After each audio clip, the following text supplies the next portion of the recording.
Bonjour à tous, ravi de vous retrouver en cette rentrée 2017-2018.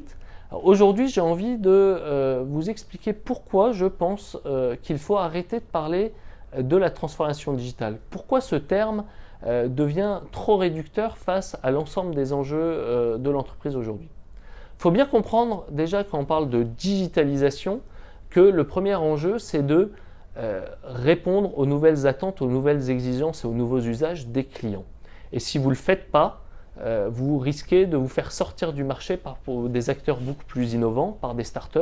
C'est ce qu'on appelle, pour utiliser un vilain mot du digital, l'ubérisation. Mais finalement, c'est un terme très bien trouvé parce que c'est exactement ce qu'a fait Uber. Ils n'ont rien inventé d'absolument révolutionnaire. Ce n'est pas une technologie folle, ils ont juste répondu point par point à l'ensemble des irritants du parcours de consommation d'un taxi. Le deuxième facteur à prendre en compte, c'est la révolution technologique. Faut bien comprendre aujourd'hui qu'entre la puissance de calcul des ordinateurs qui double tous les 18 mois, la quantité de données qu'on est capable aujourd'hui de récupérer, de stocker et de traiter, ce qu'on appelle communément la big data, les objets connectés, l'intelligence artificielle, les nanotechnologies, on est face à une révolution qui va bouleverser évidemment à nouveau les usages des consommateurs, les propositions de valeur des entreprises qui va révolutionner le travail. Énormément d'emplois vont disparaître et vont être remplacés demain par de l'intelligence artificielle probablement. Évidemment, d'autres emplois vont être créés. Ça va aussi bouleverser nos modes de vie et même notre rapport à la vie et à la mort parce que ce qui est en train de se passer dans le domaine des sciences de la vie et de la santé est aussi absolument incroyable. Donc face à ça, face à cette accélération de la technologie, face à cette accélération des nouveaux usages des consommateurs, les entreprises doivent elles aussi indéniablement accélérer le rythme. Accélérer le rythme pour proposer des nouveaux services à plus forte valeur ajoutée et des nouveaux parcours de consommation à leurs clients, mais aussi accélérer le rythme pour développer de nouveaux process, pour réaliser des économies d'échelle ou pour être plus efficientes quel que soit leur marché.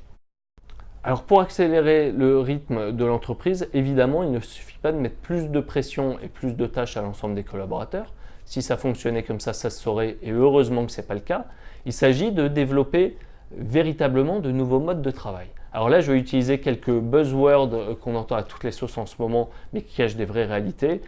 Casser les silos dans l'entreprise pour développer des pratiques véritablement collaboratives. Écouter les personnes dans l'entreprise qui sont en contact avec les clients et écouter les clients eux-mêmes dans une logique bottom-up, en étant véritablement user-centric ou client-centric. Développer des pratiques beaucoup plus agiles en utilisant des techniques d'idéation et de design thinking pour accélérer le temps de développement des projets. Arrêter d'essayer de viser systématiquement l'excellence, mais d'être plutôt dans des logiques de test and learn. Et donc tout ça, ça passe par des nouveaux modes de management, un nouvel état d'esprit dans l'entreprise et des techniques très concrètes pour travailler différemment. C'est à ce prix-là qu'on arrivera à accélérer le rythme de l'entreprise, à se centrer beaucoup plus sur l'innovation au service des clients, l'innovation au service des process. Voilà pourquoi, au lieu de parler de transformation digitale, il faudrait plutôt parler de capacité à accélérer l'innovation, et c'est ça qui est véritablement en jeu aujourd'hui, et ça que toutes les entreprises doivent travailler dans les prochaines semaines, dans les prochains mois, dans les prochaines années. Voilà ce que je voulais partager avec vous, et je vous dis à très bientôt pour de nouvelles vidéos. Bye bye.